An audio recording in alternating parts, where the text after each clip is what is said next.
chunk of coal that did well under pressure. Mr. President, the saying no pressure, no diamonds is one of the ways in which life itself works. If you do well under pressure today, tomorrow you will be a better person. If you do well under pressure today, tomorrow you will be what they say, tomorrow you will be a diamond. Mr. President, it is pressure that separates the champions from the contenders. It is pressure that separates the first from the second. It is pressure that separates the greatest from the great. Most of the people crumble under pressure.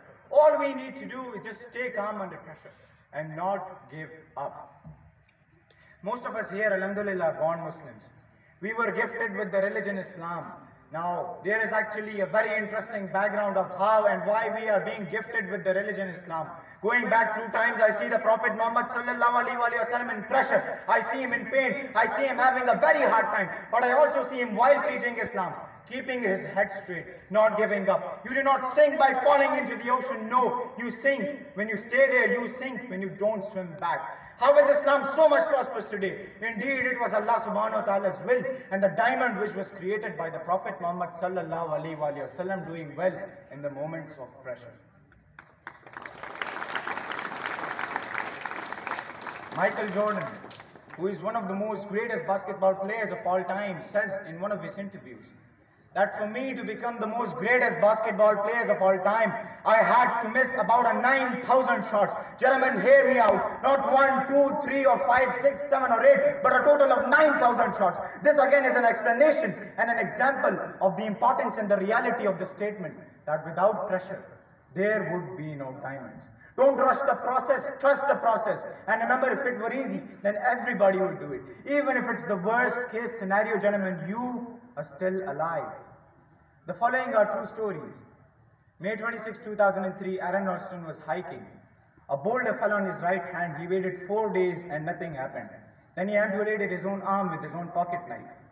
On New Year's Eve, a woman was bungee jumping in Zimbabwe. The cord broke. She then fell into a river with crocodile-infested waters and had to swim back to the land with a broken collarbone. Now, the most amazing part of these stories is when I asked about the experience. They all smiled and said, I guess things could have been worse.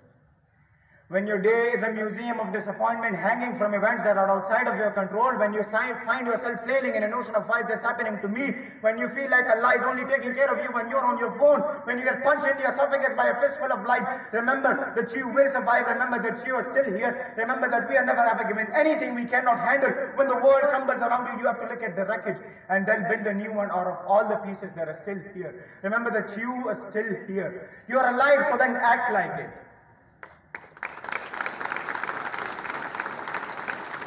Either you choose pain to break you or to build you even more.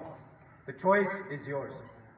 Mr. President, I say that it is pressure that makes diamond, because when I voyage through the pages and the chapters of the history, I find the Prophet Muhammad sallallahu alaihi wasallam making Islam prosperous in one of the most worst conditions. I see in the creation of Pakistan the sacrifices of the Muslims in general and Quaid-e-Azam in particular. They went through pressure. I see them giving a practical shape to the dream of Allama Muhammad Iqbal. I see a woman having a dream. She wouldn't get admission in any of the universities. This is the story of Madame Marie Curie, the first ever woman who got admission. No, the first ever woman who got 2 Nobel Prizes. I see a paralyzed scientist, Stephen Hawking, a handicapped pistol shooter, an Olympic runner, a paralyzed woman, Muniba Mizari. I 2 brothers having a dream to fly. People laughed at them. They went through pressure. I see them achieving their dream by making the first ever aeroplane.